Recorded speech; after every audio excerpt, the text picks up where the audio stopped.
Estamos, ahí estaba primero Lorenzetti, después Elena Hayton de Nolasco, dos de los tres miembros de la Corte, dándole la bienvenida a los nombres. Sí. Hay que hacer la distinción. Los dos candidatos que ahora van a ir a la Corte son realmente dos tipos muy respetables, muy reconocidos en el ambiente, en todos los ambientes judiciales, jurídicos. No hubo ninguna objeción, no hay objeciones. Son dos nombres muy reconocidos. En ese punto no hay discusión. Donde sí hay discusión es en la forma en la cual fueron designados. Aunque la Corte prefirió no pronunciarse sobre eso. No, lo que pasa es que al decir son bienvenidos, sugiere como que se bancan que sea de esta forma o no.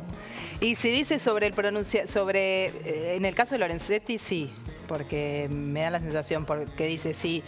No vamos a pronunciarnos sobre el procedimiento elegido por el presidente de la Nación, que está dentro del marco de la Constitución, que dice, está en la Constitución. Lo que pasa es que la biblioteca ayer se dividía. Yo escuchaba a Rodríguez Larreta hacia la noche decir, no escuché ningún constitucionalista que dijera que es inconstitucional. Sí, hubo. Sí, de hecho, a la mañana aquí, Daniel Sapsay decía que no lo era. Pero para hablar con más precisión sobre el tema, vamos a presentar a nuestro invitado.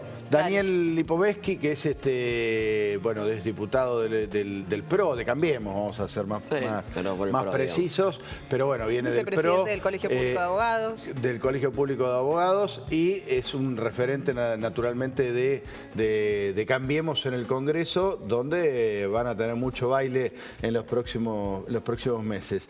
A ver, Daniel, les toca hablar de un tema delicado. La primera medida controvertida de Macri, a mi gusto, la primera medida mala de Macri. ¿Qué tenés para decir al respecto?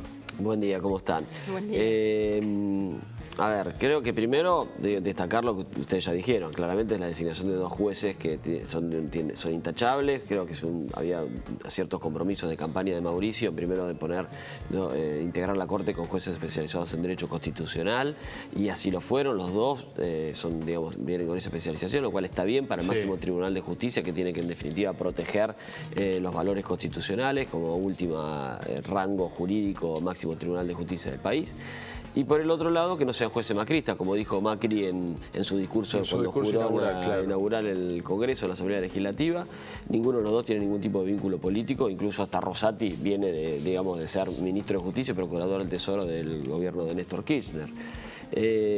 Respecto al procedimiento, es un procedimiento, yo disiento con quien dice que es inconstitucional. Yo creo que es constitucional porque está en la Constitución. Es difícil pensar en una norma que sea constitucional, que esté en la Constitución y que sea inconstitucional. Pasa que la Constitución dice que es para que el presidente puede, en caso de cuando no esté funcionando el Senado, que es esta situación, designar a los empleados a los que sí debe aprobar el Senado. Lo que pasa es que el ministro de la Corte no es un empleado. No, a ver, sí, digamos, hay alguna... ¿Eso está referido más para los embajadores, para los coroneles del ejército? El artículo 99, inciso 19, que es el que bien vos decías, y todo el artículo 99 habla en varios casos de situaciones de personas, digamos, de roles que necesitan el acuerdo del Senado. Y está incluido, por supuesto, la designación de los miembros de la Corte dentro de ese artículo.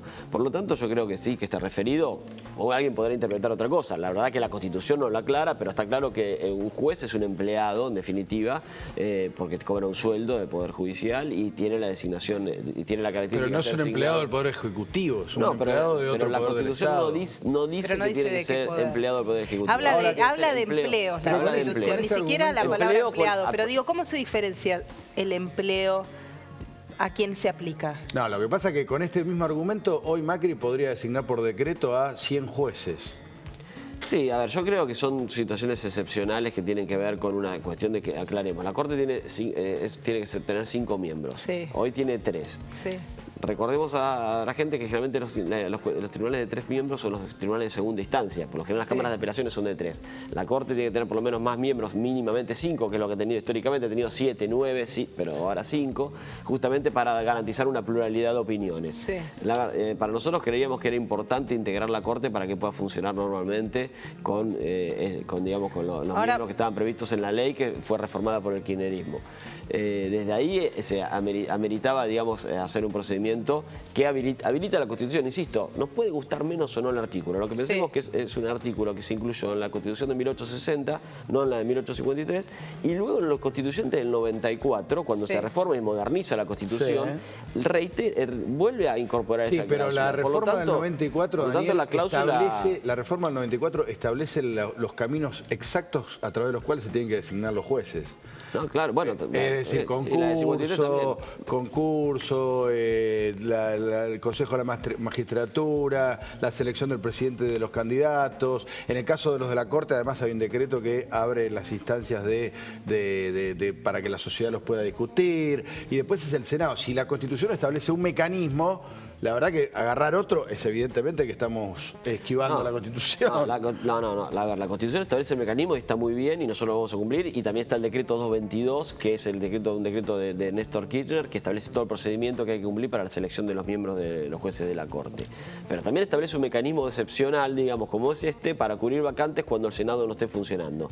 Esto es lo que estamos utilizando. Ahora, claramente nosotros de ninguna manera vamos a no utilizar el procedimiento que establece la Constitución para designar los jueces. Daniel, y en este caso vamos a seguirlo y esperemos que el Senado preste el acuerdo. Digo, hay palabras que cuando uno se mete en el ámbito de la justicia tiene que ver de acuerdo a quién lo interprete, ¿no? Esto del empleo que decíamos y la excepcionalidad. Muchas veces decimos, ¿dónde está la excepcionalidad que hace que desde el año, creo que 2001, tenemos vigente la emergencia económica? En este caso, la excepcionalidad, la urgencia de que Macri designara en este momento, de esa forma, utilizando ese mecanismo, los jueces de la Corte y no pudiera esperar hasta marzo, ¿está dada en qué? A ver, dos cosas. Primero, ¿Funcionan hace cuánto 3 miembros de la Corte? ¿2 meses más iba a variar? No, hasta ahora la Corte tuvo al menos 4 miembros. Es la primera vez que tiene 3 porque la vacante se produce justamente lo que hablamos recién de la renuncia. Cuando se va Fay. La renuncia de hecho Lorenzetti hace poco en el brindis de fin de año, a donde estábamos los periodistas y demás, él habló abiertamente de la necesidad de ocupar ese lugar, porque es cierto que son 3 miembros de la Corte, hay uno que está en desacuerdo. La Corte no puede fallar con menos de 3 votos. Claramente. Es decir, necesita gente. Por eso, pero no puede fallar con menos. Por eso digo, no puede fallar con menos de 3. Tampoco estaba fallando con la cantidad de números que supuestamente debería funcionar bien, que es con 5. Estaba fallando con 4. Entonces digo, ¿dónde está la urgencia? Era más fácil, con 4 era más fácil llegar al 3. Ahora necesitas llegar a los 3 votos, como decías, que necesariamente tenés que tener. Hoy tenés que tener unanimidad en los fallos. Y eso, digamos, es más complicado de funcionar. Pero cuando yo hablaba de la excepcionalidad, es que el constituyente estableció un proceso excepcional. Digamos, a nosotros te puede gustar menos o más la cláusula constitucional, pero está claro que el constituyente, tanto del 1860 como casi un siglo después, en el 94, más de un siglo después, en el 94 consideraron que era importante tener esa cláusula y el presidente usó esa atribución para nombrar a los jueces en esta situación que él considera que era importante tener la integración de los jueces. No va a ser un procedimiento que nosotros vayamos a utilizar para la selección de los jueces. No lo hemos hecho en la Ciudad de Buenos Aires, donde Mauricio Macri fue 8 años jefe de gobierno y hemos respetado la independencia de la justicia y hemos designado jueces siguiendo el camino establecido por la Constitución de la Ciudad de Buenos Aires.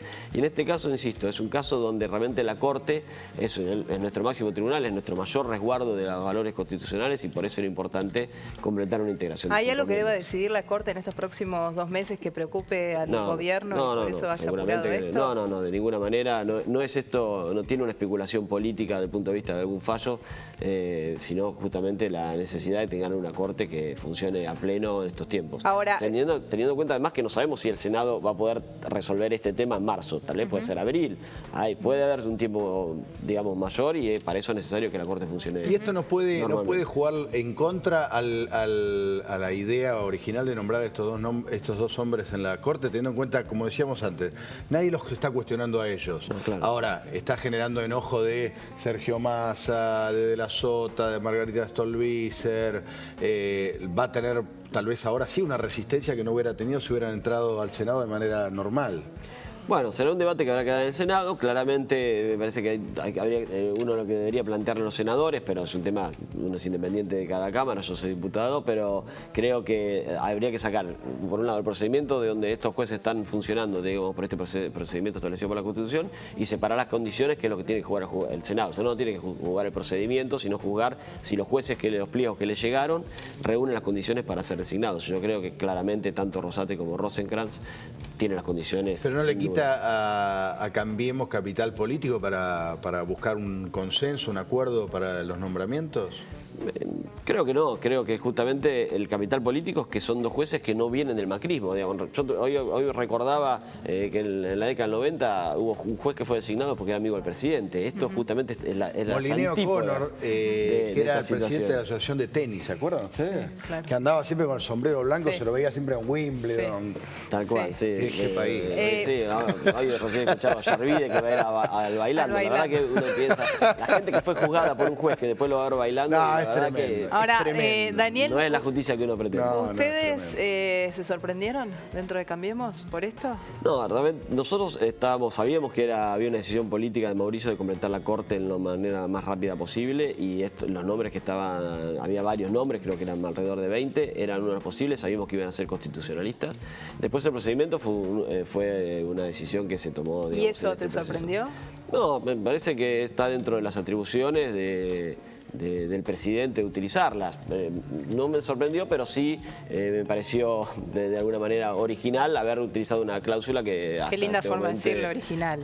Original por no decir, sabíamos que se iba a armar un bolonqui bárbaro cuando iba a pasar. No, yo creo que, digamos que me parece que, digamos, si en algún momento se estudia, habría que buscar un poco, digamos, las razones por las cuales el constituyente en su momento decidió mantenerlas, pero hoy por hoy es una cláusula constitucional. Ahora, políticamente... Y el presidente tiene la justificación para usarla. Vos sos un hombre de la justicia y estás dentro... No calza dentro de la situación fáctica actual. Sos un hombre de la justicia y estás dentro del órgano político más importante que es el Congreso.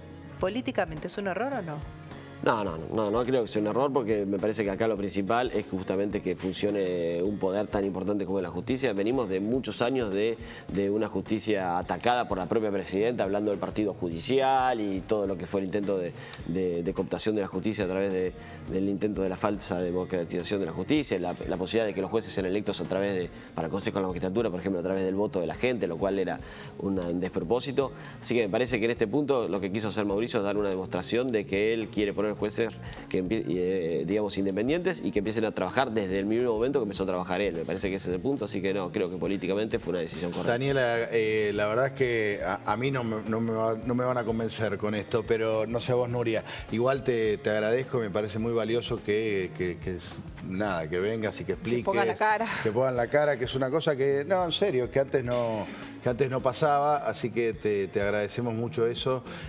Preguntarte qué otro tipo de reformas, qué está pensando Cambiemos en términos judiciales, qué hay que esperar para los próximos meses, Código Penal, jueces, justicia, reformas. Bueno, estamos trabajando con una serie de cosas. Primero, en realidad yo siento que esto no es sino dar la cara, sino venir a explicar un poco la postura de nuestra posición. Me parece que no es un tema, digamos, que la gente tiene que saberlo, que a veces la gente no lo termina de entender muy bien, porque es un tema bastante específico y creo que está bueno que cada uno pueda brindar su punto de vista. Respecto a las reformas, seguramente vamos a ver si la implementación o no del Código Procesal Penal, que tiene que entrar en vigencia, que hay que verlo, hay que ver si no hay que necesitar algunos cambios. Posiblemente una reforma a la ley de Consejo de la Magistratura, también seguramente la ley de subrogancias que fue declarada inconstitucional por la Corte y hay que volver a dictar una nueva ley, y también es posible una modificación de la ley del Ministerio Público, ¿no? Me parece que de la Procuración, digamos, la Procuradora, me parece que la última ley tiene un gran poder sobre la cabeza de una sola persona, que es la Procuradora Gils Carbó, y me parece que habría que pensar en quizá en diversificar esa. O sea, no solo el problema no es solo Gils Carbó, sino evitar que haya a futuro una nueva Gils Carbó. Claro, me parece que, digamos, sobre todo, igual uno tiene que pensar que la Procuradora tiene que ser una persona que defienda los intereses de la sociedad y no los intereses de un partido político. Creo que el problema de Gils Carbó, que ella se declaró militante y defensora de un partido político, de un espacio de poder, y ella en realidad tiene que representar los intereses de la sociedad. Como no lo hizo, debería dar un paso al costado. Si no lo da, tenemos que pensar en alguna situación donde además de Gils Carbó haya otros miembros de la Procuración que realmente cumplen la función de defender los intereses de la sociedad. Daniel, por mi parte yo quiero te preguntaba primero si te había sorprendido. ¿Qué pasó en el después, en el PRO? Dentro del PRO, digo, se habló de la posibilidad, en realidad los de afuera del PRO, de que revisara o pedirle a Macri que revisara esta iniciativa. ¿Crees que todavía hay margen como para eso o que ya está? No, creo que ya, digamos, la decisión está tomada, es una atribución del presidente y seguramente los próximos va a asumir.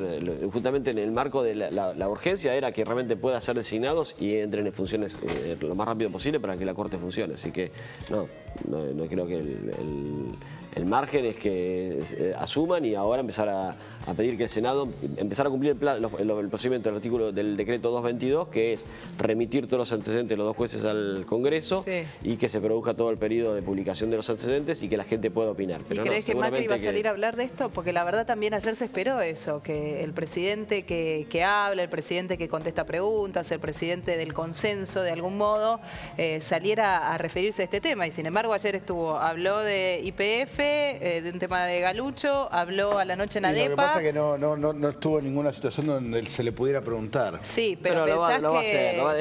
Es necesario, sí, ¿no? Él ha dado conferencia de prensa. Él por qué lo hizo. Se ha mostrado muy abierto a responder las preguntas del periodismo, así que seguramente en estos días seguramente va a responder a las inquietudes y seguramente dirá más o menos lo mismo que estamos diciendo, digamos que él bueno, pero él sabrá por qué lo hizo. Vos en este caso no sabés por qué tomó esta decisión utilizando la Constitución. Él dirá por qué, cuál era la urgencia. Yo creo que lo hizo, como dije hoy, lo hizo por la necesidad de cubrir y que la Corte funcione nuevamente, ¿no? Eso estoy convencido que lo hizo por eso, no hay otra razón más que esa.